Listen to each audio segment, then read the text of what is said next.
jouer avec le feu et nous nous sommes brûlés les ailes. Les Ivoiriens ont fait un choix. Qui sommes-nous pour nous y opposer au choix que les Ivoiriens ont fait? Celui de valider le deuxième mandat de la deuxième République. Et aujourd'hui, il faut assumer le fait que les Ivoiriens ont fait un choix. Celui qui n'est pas le nôtre, mais celui qui est le choix de la pensée générale. Celui de valider le deuxième mandat de la troisième République. On ne peut pas s'y opposer, même si on n'est pas d'accord avec. Mais il faut qu'on avance, il faut qu'on évolue. Moi, je suis ici ce soir pour demander au président Alassane Ouattara, le combat est terminé. Nous, tout ce qu'on pouvait faire là, c'était de communiquer, c'était de veiller, c'était de faire ressortir le ressentiment des Ivoiriens, de sorte à ce qu'ils puissent résister. Les Ivoiriens ont résisté comme ils pouvaient, chacun à sa façon, mais le résultat est palpable devant nous tous. Vous êtes réélus pour un deuxième mandat de la troisième République. Nous sommes tous unanimes là-dessus. Ce que je demande, c'est que mon frère Ibrahim Zigui puisse sortir des prisons. Depuis 2011, vous comptez les traites jusqu'à aujourd'hui. Vous n'êtes pas fatigué de les compter. Vous n'êtes pas fatigué de compter les traites. Oui, Dieu est en train de faire pour que les masques tombent, pour qu'on puisse voir les visages, pour qu'on puisse savoir qui est qui depuis 2011 jusqu'à aujourd'hui. Vous êtes pour Babou, mais vous êtes bête fatigué. Parce que vous ne réfléchissez pas comme l'homme que vous êtes en train de suivre. Vous ne réfléchissez pas. Vous ne réfléchissez absolument pas. Je vous inspirez, vous tous là, la plupart de vous inspirez. Donc je suis pas inquiet. Que d'ici quelques mois ou bien quelques temps, là, vous allez comprendre la logique dans laquelle j'étais. Vous allez comprendre la logique dans laquelle je suis actuellement. Vous allez comprendre. Et vous allez me suivre encore. Vous allez dire, ouais, bientôt t'es un chef. Ça vient.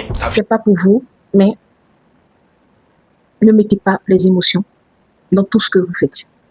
Pas seulement la politique, non. Dans tout ce que vous faites. N'allez pas avec les émotions. Non.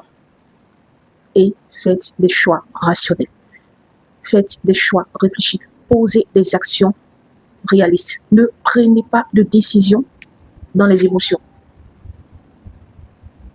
Les décisions qu'on prend toujours quand on est beaucoup sous le coup de l'émotion sont des décisions qu'on finit par regretter. Donc, ne prenez pas de décisions quand vous êtes en colère, quand vous êtes trop content, quand vous êtes trop joyeux, quand vous êtes trop distrait, quand vous avez trop peur.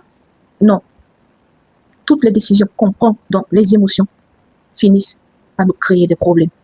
Donc, quand vous êtes en colère, quand vous n'êtes pas content, isolez-vous. Cela va vous permettre de mieux réfléchir et de mieux envisager la suite. Ne prenez pas de décision hâtive.